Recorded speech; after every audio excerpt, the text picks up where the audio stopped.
एक तरीके से मनरेगा में गांधी का नाम हटाना एक किस्म की गांधी की हत्या है। और एक तरफ प्रधानमंत्री जी गिरजाघर जाकर, चर्च जाकर मुबारकबाद देते हैं, और दूसरी तरफ बजरंग दल के लोग, वीएचपी लोग हिंसा करते हैं उन्हीं लोगों को। कोई नई नीति नहीं लाई गई जो ज़मीन पे इम्प्लीमेंट हो, कुछ नहीं।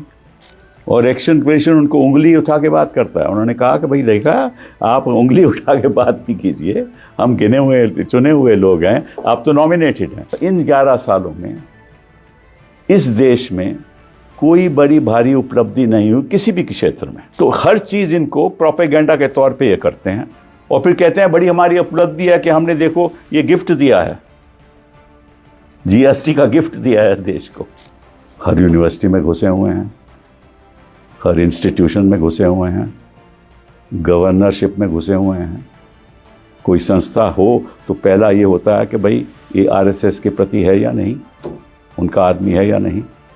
पंडित नेहरू जहाँ भी जाते थे इतनी इज्जत होती थी उनकी, एक विश्व के वो वाकई में विश्व गुरु थे। अब अपने आप को आप विश्व गुरु कह दो तो इसका मतलब ये नहीं कि आप विश्व गुरु बन जाते हो। आज हम अपने घर में ही ढिंडोरा पीट रहे हैं कि हम तो विश्व गुरु हैं, कोई बात आपकी मानता नहीं है। इनको राज करना आता नहीं है, ये केवल राज अपने लिए करते हैं, देश के लिए नहीं। मैं शुरुआत करना चाहता हूँ कि हर एक इंसान को क्या चाहिए, ये सवाल उठता है। मैं चाहता हूँ कि जो हवा से मैं सांस लेता हूँ वो स्वच्छ हो, और जो मैं पानी पीता हूँ वो भी स्वच्छ हो। यही दो चीज़ें इंसान को चाहिए। तो पिछले 21वीं सदी में 25 साल में 11 साल 15 साल भाजपा ने राज किया और 10 साल यूपीए ने। हाँ, 15 साल एनडीए ने, 10 साल यूपीए ने। तो क्या इन दो चीज़ों के बारे में सोचा कि हर एक इंसान को हवा चाहिए जिससे वो सांस ले सके? आप दिल्ली की हालत देखो, पिछले 11 साल प्रदूषण बढ़ती जा रही है, इनकी कोई नीति रही? ज़ीरो। पानी इंदौर में देखो क्या हुआ है, मतलब कि ऑफिशियल रिस्पांस केवल घंटा है और कोई रिस्पांस ही नहीं है। और वहाँ कहते हैं कि 15 लोगों की मृत्यु हो चुकी है, 310 लोग तो अस्पताल में हैं। अब ऑफिशियल आंकड़े तो मेरे पास थे नहीं, लेकिन अखबारें कहती हैं। अरावली को ख़त्म करना चाहते हैं, जहाँ स्वच्छ पानी दिल्ली का अरावली से आता है, उसको ख़त्म करना चाहते हैं।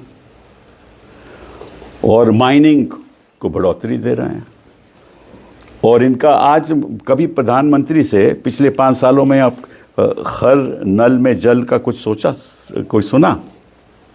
बड़ी भारी स्कीम इन्होंने चलाई थी, हर नल में जल। तो ना नल रहे ना जल रहा, और वैसे भी देश भी जल रहा। मणिपुर जला, और जहाँ भी देखो हत्याएं हो रही हैं। और एक तरफ प्रधानमंत्री जी गिरजाघर जाकर, चर्च जाकर मुबारकबाद देते हैं, और दूसरी तरफ बजरंग दल के लोग, वीएचपी लोग हिंसा करते हैं उन्हीं लोगों को। किस किस्म का भारत बना रहे हो आप? तो ये दो चीज़ें हर इंसान को चाहिए। दो और चीज़ें जो बहुत ज़रूरी हैं,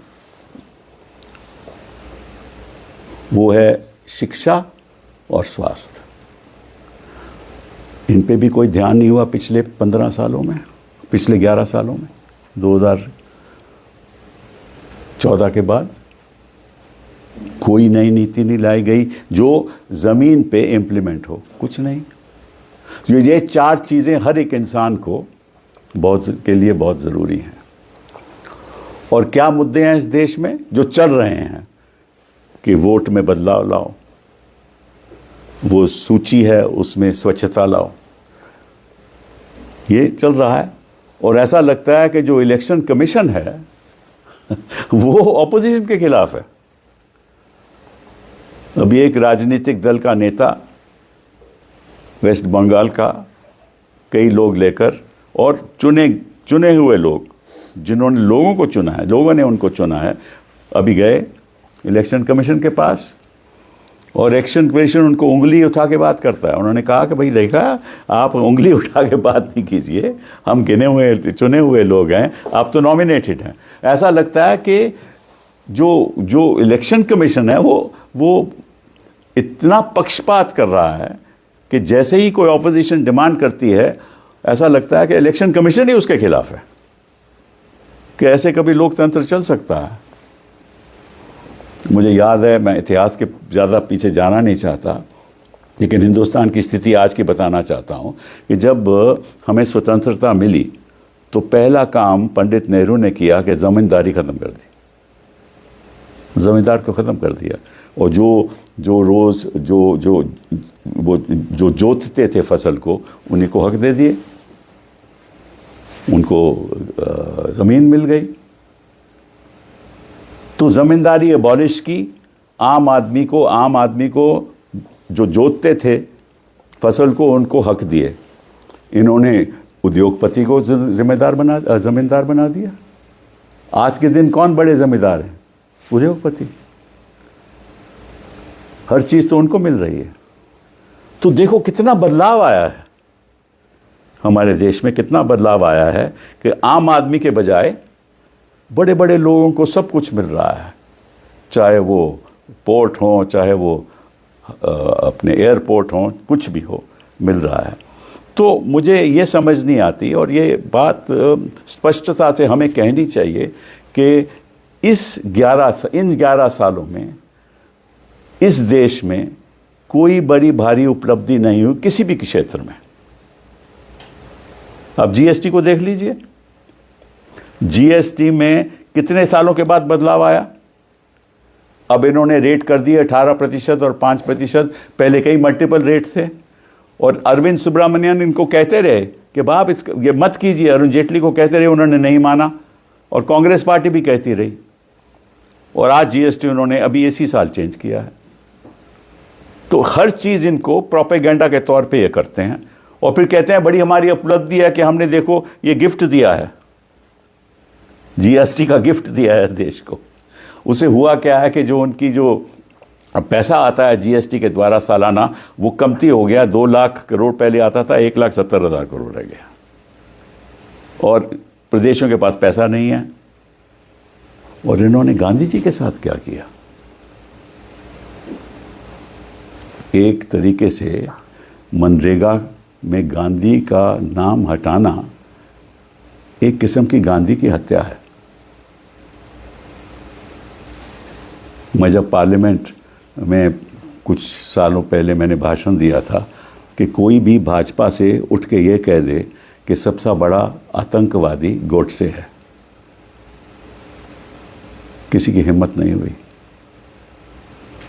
और इसीलिए आरएसएस को बैन किया गया, वही सरदार पटेल ने। और 2 साल जब बैन हुआ तो इन्होंने चिट्ठी लिखी सरदार पटेल को, और हम वादा करते हैं कि आइंदा हम राजनीति में कोई हिस्सा नहीं लेंगे, हम केवल सामाजिक काम करेंगे। तो उनका सामाजिक काम आप देख लो, हर यूनिवर्सिटी में घुसे हुए हैं, हर इंस्टीट्यूशन में घुसे हुए हैं, गवर्नरशिप में घुसे हुए हैं। कोई संस्था हो तो पहला ये होता है कि भाई ये आरएसएस के प्रति है या नहीं, उनका आदमी है या नहीं, कहाँ वो आरएसएस और कहाँ आज की आरएसएस। और विदेश नीति में देख लो, हम आज आइसोलेटेड हैं। हमारी कितनी इज्जत होती थी, पंडित नेहरू जहाँ भी जाते थे इतनी इज्जत होती थी उनकी, एक विश्व के वो वाकई में विश्व गुरु थे। अब अपने आप को आप विश्व गुरु कह दो तो इसका मतलब ये नहीं कि आप विश्व गुरु बन जाते हो, दूसरे लोगों को ये पहचानना चाहिए कि वाकई में आप विश्व गुरु हो। उस समय पहचानते थे पंडित नेहरू को, आज हम अपने घर में ही ढिंडोरा पीट रहे हैं कि हम तो विश्व गुरु हैं, कोई बात आपकी मानता नहीं है। और जिस किस्म की आप विदेश नीति करते हो उसका नतीजा हम देख रहे हैं। 50% टैरिफ लग गए, और 50% टैरिफ लगे तो हमारी एक्सपोर्ट जो हैं वो लगभग उसमें बढ़ोतरी आ गई है। कमती हो गए हैं एक्सपोर्ट हमारे 30-40%। तो वहाँ भी आमदनी कम हो गई। और कौन पीड़ित लोग हैं? वही जो टेक्सटाइल बनाते हैं, लेदर गुड्स बनाते हैं, जेम एंड ज्वेलरी बेचते हैं, फिशरीज़, उनकी आमदनी कम हो गई और कोई रास्ता दिख नहीं रहा। उन्होंने कहा था कि भाई अगस्त तक हम ट्रेड पैक कर लेंगे, FTA कर लेंगे अमेरिका के साथ, वो आज तक नहीं हुआ।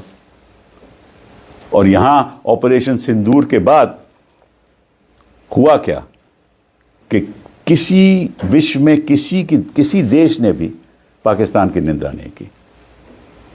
ये अच्छी बात है कि हमारे सेनानियों ने उनको कड़ा जवाब दिया, ये तो अच्छी बात है, हम उसकी मुबारकबाद करते हैं। लेकिन विश्व में किसी देश ने भी हमारा साथ नहीं दिया। क्यों? हमारी पॉलिसी थी नेबरहुड फर्स्ट। क्या हुआ उस पॉलिसी का? कौन सा पड़ोसी है जो हमारे साथ आज खड़ा है? कहीं भी देख लो आप, बांग्लादेश, नेपाल, म्यांमार, श्रीलंका, चीन, पाकिस्तान, कौन खड़ा है आपके साथ? कोई नहीं खड़ा। आप आइसोलेटेड हो। तो नेबरहुड में आइसोलेटेड हो, विश्व में आइसोलेटेड हो, और कोई आपका मतलब कि दोस्त ना रहा। प्यार की तो बात छोड़ दीजिए, दोस्त ना रहा। अब की बार तो ट्रंप सरकार की बात नहीं होती। मतलब कि वो डोनाल्ड ट्रंप आसिम मनीर को खाना खिलाते हैं, उनको बुलाकर। हम कहते हैं हम नहीं जाएंगे, उसका नतीजा क्या हुआ? देखिए मुश्किल क्या है इस सरकार की। मुश्किल आपको बता दूं 2-4 मिनट में। मुश्किल क्या है? ये किसी से बातचीत करने को तैयार ही नहीं, क्योंकि ये समझते हैं कि इनकी बहुमत है, ये कुछ भी कर सकते हैं। आप पिछले 11 साल का कार्यकाल देख लीजिए। बिल इंट्रोड्यूस होता है, उसी वक्त पास हो जाता है। 370 हटाने का 11 बजे बिल इंट्रोड्यूस हुआ, हमें मालूम ही नहीं था, पारित कर दिया उसी समय डिबेट करा के। पहले कभी इतिहास में हुआ है? 1952 के बाद, 1950 के बाद कभी ऐसा हुआ है? ऐसे इंपॉर्टेंट बिल कमिटीज़ को नहीं जाते, तुरंत पारित कर देते हैं, क्योंकि समझते हैं कि कौन हमें रोक सकता है। और सबसे दुख की बात यह है कि कोई खड़े होने वाला नहीं है, कोई खड़ा नहीं होता है इनके विरोध। राजनीतिक दल प्रयास तो करते हैं, लेकिन साधन ही नहीं है। वो जो इलेक्ट्रल बॉन्ड की स्कीम आई थी, जिसकी वजह से इनको 6,000 करोड़ मिला था, 6,000 करोड़ से ज़्यादा, जिसको असंवैधानिक बनाया गया, इन्होंने उसका नक्शा बदल दिया। अब वो एक ट्रस्ट को पैसा देते हैं, वही उद्योगपति जो पहले पैसा डायरेक्टली देते थे, उनका नाम कहीं आता नहीं था, तो अब वो ट्रस्ट को देते हैं, ट्रस्ट वही उनको देता है, और 6,800 करोड़ का फिर इनको इलेक्ट्रल बॉन्ड मिला है। अगर किसी पार्टी के पास 6,800 करोड़ होगा और साथ में दूसरा धन जो हम देख रहे हैं, मुझे नहीं मालूम, हम देखते हैं कि किस तरह से इस्तेमाल होता है, तो कौन मुकाबला करेगा? तो धन इनके पास, संस्थाएं इनके पास, ECI इनकी पॉकेट में, यूनिवर्सिटीज़ में विवाद करते हैं, अल्पसंख्यकों के ऊपर हिंसा करते हैं, और बात गांधी जी की करते हैं। बात अहिंसा की करेंगे, लेकिन अपनाएंगे इनके जो चाहते हैं, अपनाएंगे हिंसा। तो मैं इनसे पूछना चाहता हूं, भाई आखिरी सवाल, वो बड़ी इंटरेस्टिंग बात है, आप लोगों को दिलचस्प लगेगी। मैं नेहरू जी की बात करता हूं। नेहरू जी जब आए सत्ता में, तो उन्होंने क्या क्या संस्थाएं बनाई?